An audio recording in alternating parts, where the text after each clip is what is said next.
Subscribe to the channel and stay with us for stories where love, lies, and revenge collide in ways you never expect.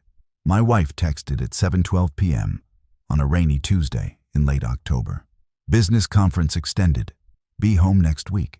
I stood at the kitchen window of our apartment in Hamburg, watching the elbow roll past in dull gray sheets, ships moving like ghosts through mist. And I felt something inside me go very still. Not angry, not sad, just alert. Because this was the third time her conferences had been extended this year. And because my father had once trusted a woman who said she was staying late at the hospital, and he died believing her, never knowing she had been spending those nights with the man who later took over his company and stripped our family of everything. Generational trauma, they call it now. I just call it a pattern. Her name was Marlene. Smart, ambitious, flawless in public.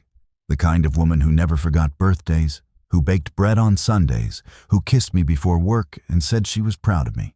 We had been married 12 years. No children. Too busy, we always said. Plenty of time later. That night, I replied with a simple, "Okay, safe travels." Then I opened my laptop and started preparing. I didn't hire a private investigator. I didn't need one. My job in logistics had taught me how to track movements, shipments, schedules. People think lies are complex. They're not. They're lazy. They follow habits. Marlene's conference was supposed to be in Munich. I checked the hotel she always used. No extension on her reservation. Her company's internal calendar showed no ongoing event. I checked her work email, still logged in on the tablet she'd forgotten to take. No new meetings, no changes. Then I checked something I had never checked before. Our shared credit card. 2 transactions appeared that morning. A boutique hotel in Lübeck, a seafood restaurant near the harbor. Lübeck was not on the way to Munich. Lübeck was 2 hours north.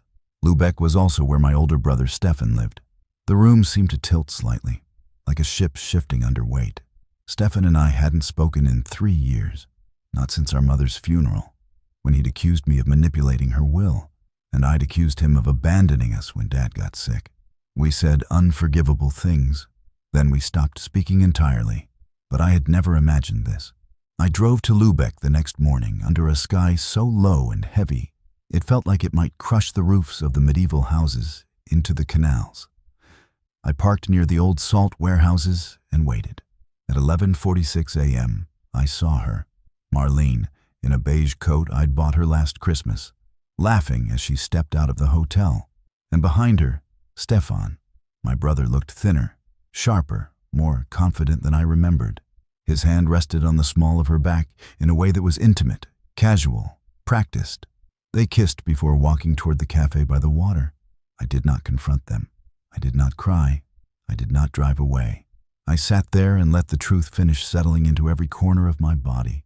Not just betrayal, replacement, family betrayal, the kind that doesn't fade, only evolves. I went home and waited. Marlene returned 6 days later, suitcase rolling behind her, smile already prepared. She hugged me, smelled faintly of another city, another life. Conference was exhausting, she said. I'm glad to be home. I kissed her forehead and said, I missed you. From that moment on, everything I did had purpose.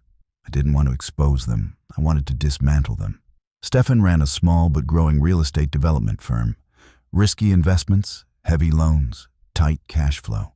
I knew his business model from years ago when he used to brag about it. Marlene worked in procurement for a multinational construction supplier. She had access to contracts, pricing structures, bidding processes. Suddenly, everything made sense. The late nights, the career acceleration, the sudden improvement in Stefan's projects. They weren't just sleeping together. They were building an empire on top of me. So I became useful. I encouraged Marlene to talk about work. I praised her intelligence. I asked innocent questions. I pretended to be proud of her promotions. I contacted an old acquaintance in financial compliance. I asked hypothetical questions about procurement fraud, about conflict of interest cases, about anonymous reporting procedures. Then I started documenting. Emails, screenshots, receipts, shared cloud folders I quietly mirrored. At the same time, I reconnected with Stefan. Slowly, carefully, I sent a message about Mom's house, about unresolved paperwork, about maybe talking like adults. He responded within minutes. We met for beer by the Trave River, pretending to rebuild something that had been dead for years. He talked about business, about growth, about ambition. He didn't mention Marlene. I didn't mention her either. But I watched how he spoke about loyalty, about betrayal, about family sticking together. The irony was exquisite. Winter crept in. Hamburg turned into a city of frost and steel skies. Our apartment felt colder, even when the radiators hissed at full heat. Marlene grew more distracted, more confident, more careless. She thought I was blind. I waited. Because revenge, real revenge, is not about explosions. It's about timing. In February, Stefan was finalizing financing for his largest project yet, a mixed-use development near the Baltic coast. Investors were nervous. Banks were cautious. Everything depended on supplier contracts and regulatory approval. Marlene was directly involved in approving material bids. I sent an anonymous compliance report to her company, detailed, documented, impossible to ignore. Then I forwarded selected evidence to Stefan's main investors, suggesting potential legal exposure tied to procurement irregularities. Within days, everything began to collapse. Marlene was suspended pending investigation. Her company froze her accounts and seized her work devices. She came home pale, shaking, furious, demanding to know if I knew anything. I held her while she cried and said, "We'll get through this." Stefan's project lost funding. Contractors pulled out. Lawsuits followed. His company hemorrhaged money. He called me late one night, drunk and desperate, asking if I could lend him money to cover short-term obligations. I told him I was sorry, but I couldn't risk my own financial stability. It was the truth, just not the whole truth. 2 weeks later, Marlene confessed, not because of guilt, because she needed help. "It started after your mom died," she said through tears. "We were both hurting. It just happened." I listened. I nodded. I said nothing. Then I told her I knew. About Lübeck, about the hotel, about the contracts, about everything. Her face went hollow. "I never meant to hurt you," she whispered. That was the moment I realized she truly believed that she saw her own survival and ambition as separate from my destruction. I asked her to leave. She moved in with Stefan for exactly 9 days before he asked her to go. By then, his life was already burning, and he had no patience for shared misery. They didn't even have each other in the end. Spring came early that year. Cherry blossoms lined the canals. Tourists returned. Life moved forward with brutal indifference. Stefan declared bankruptcy by May. Marlene was formally charged by July. Both avoided prison, but neither recovered professionally. They became what our family had always feared: quiet failures, whispered about, avoided at gatherings, cautionary tales told with lowered voices. And me?